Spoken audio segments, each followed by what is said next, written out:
Hi everyone, how y'all doing? I hope you had a good Christmas and New Year's. Just wanted to update you on a trip I took over the New Year. I went to safari in Uganda. I know it's just kind of a spontaneous thing. Every year there's some Qatari guys I know, they organize a big trip for all the guys. And we've been to Kazakhstan. That got crazy, if I recall. We've been to Thailand, we've been to Seychelles, and this year they organized something for Uganda so that we could go on safari and see the animals. Fantastic idea. I'd never been to sub-Saharan Africa before, never been on a safari, sounded like fun. So boom, we were off. There was a direct flight from Doha to Entebbe, the main airport in Uganda.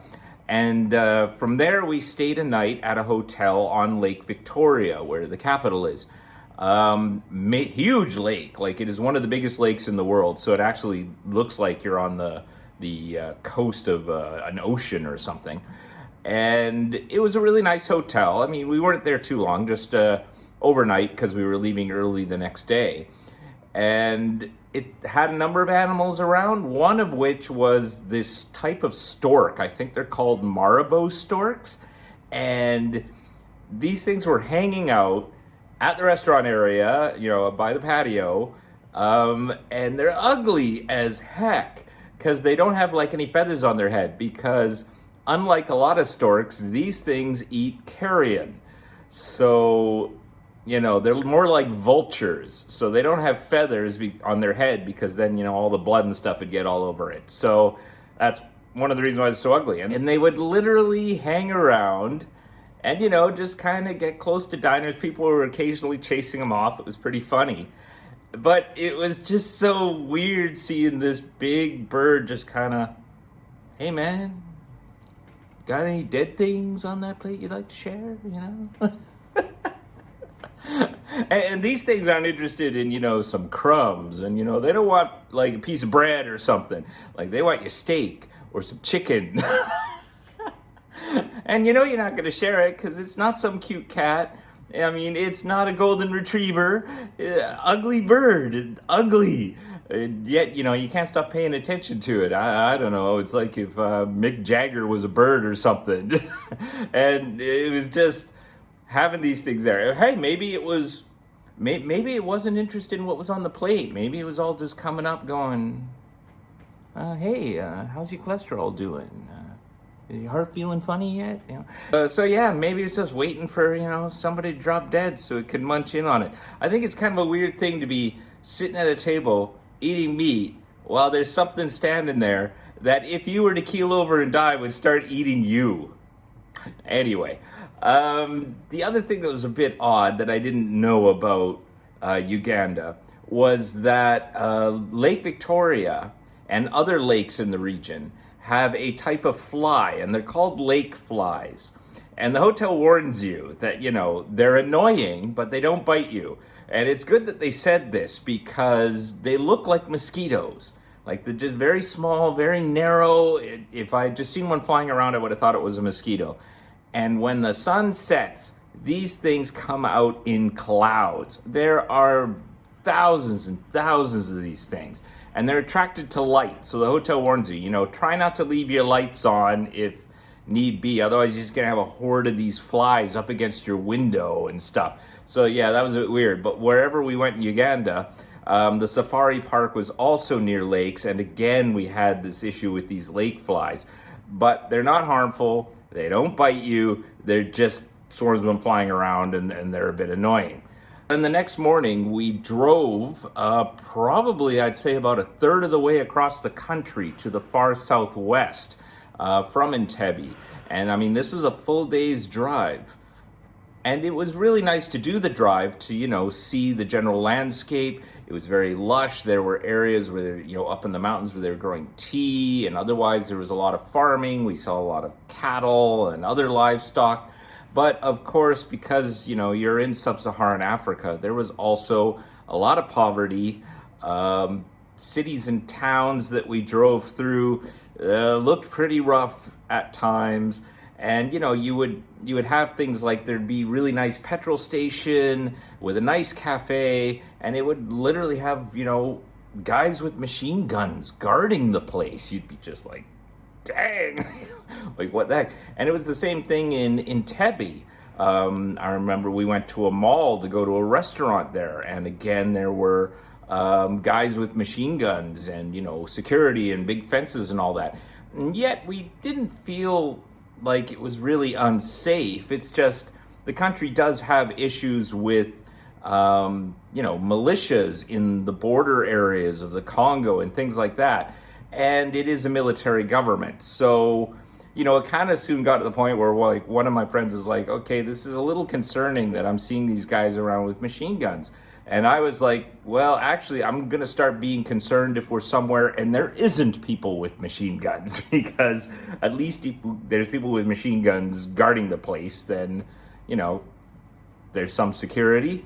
But yet we were able to drive across the country. We didn't have any issues. There was even one point where police had stopped all the cars on the highway because there was an accident up ahead. We were stuck there for like 45 minutes. We were getting out of the cars. We were chatting with, the people on the side of the road, because of course people were coming out of their homes and farms, just kind of like, what's going on? Nothing happened. In fact, the whole trip, nothing happened. Everything was fine. So while it looked kind of sketchy and you had all these, security people around with like firearms and things, it was pretty safe, and nothing happened to anyone in the crew. Sorry, just came back. Almost forgot to mention the religious aspect in Uganda. The vast majority of Ugandans are Christian, but about 15% are Muslim. And in the southwest where we were traveling, it looked like the percentage was even more. I'm going to guess maybe a third or more were Muslim down there, which was great for my friends, because then it was very easy to get halal food, and you didn't have to kind of explain what halal was. Like, everyone got it.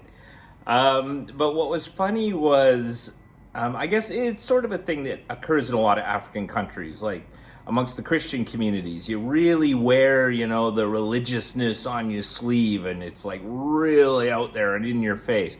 And when you're driving through towns, you're seeing signs like, "The Lord is my shepherd, plumbing and heating," or, Bismillah taxi, or, God is great, hotel and restaurant. It was just very like, what? Like, very in your face.